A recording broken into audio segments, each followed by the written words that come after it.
it's a traumatic experience for me, my family, and it sucks that the country that we live in now, sometimes you get profiled for the color of your skin, and it's a tough situation for me. Do I think every police officer is bad? No, I don't believe that. Do I believe there's some people out there that judge people on the color of their skin? I do believe that, and I'm just focused on trying to push forward and keep continuously championing the quest for justice for people, keep pushing equality for oppressed people.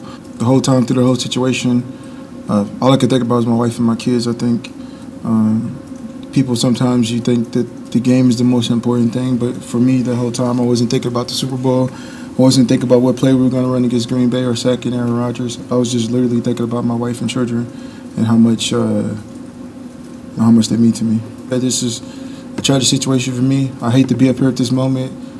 Like I said, there's a lot of people who experience what I experienced at that point, at that moment, and they're not here to live to tell their story.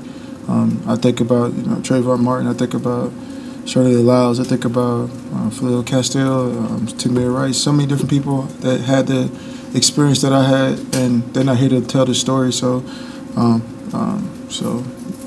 that's what it is. I need to have you review what happened, but in a minute or so before the episode began, who were you with? What was happening on the sidewalk? And I can't go into that right now. I'm just trying to keep it forward about just my emotions, not trying to get into the details of the situation. Just here just to let you know that, like I said, it's an emotional moment for me. I know a lot of people are like, oh, did he want this on himself? I didn't ask for this moment. It just happened to be me. And I'm just lucky to be here to be able to speak about it. At any moment I could have made the wrong decision or whether move, it felt like I was resistant or doing something wrong, and you guys will be wearing, the Seahawks will be wearing the patch with number 72 on it. So I'm just lucky to be here right now and to be able to continuously fight for people, fight for the equality of all people, regardless of their color, regardless of their gender, regardless of all that. I'm just going to continuously do what I've been doing. It's a hard journey. Sometimes you feel like you're alone, but there's a lot of people who support me, and I just want to keep doing what I do.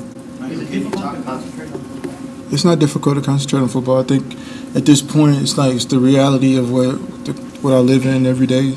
I think a lot of people, as a black man, you fear sometimes what could happen to you, the possibilities if you're in the wrong situation at the wrong time, and you hope and you wish that everything that Martin Luther King said or the people before me, we hope that you be judged on the content of your character, not the color of your skin, but sometimes you get judged on that, and that's the reality that I live in. And it's this when people ask why I sit down, and this is why. This is the things that I go through, what people go through that look like me, or people that's going through something differently. Michael, what support have you got from the organization and teammates?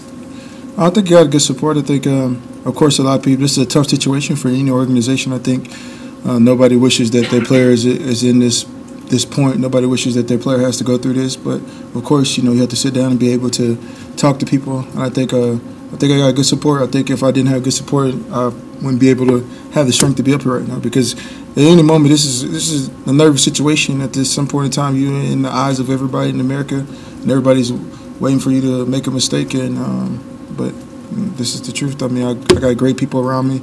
I thank the organization for their support. But this is bigger than me. There's a lot of things going on in the world right now with Houston. So, there's a lot of things going on. So, has anything like this happened before? At this magnitude of being racially profiled, no, not this. Like this, but I've seen a lot of people I know that have been through more traumatic things. Like I said, there's people who've been through the same situation who are not here to tell their story. I think I reflect on that constantly and daily. I try to tell my daughters every single day that they matter, and that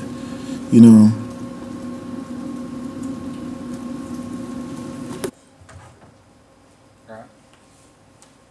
Thank you.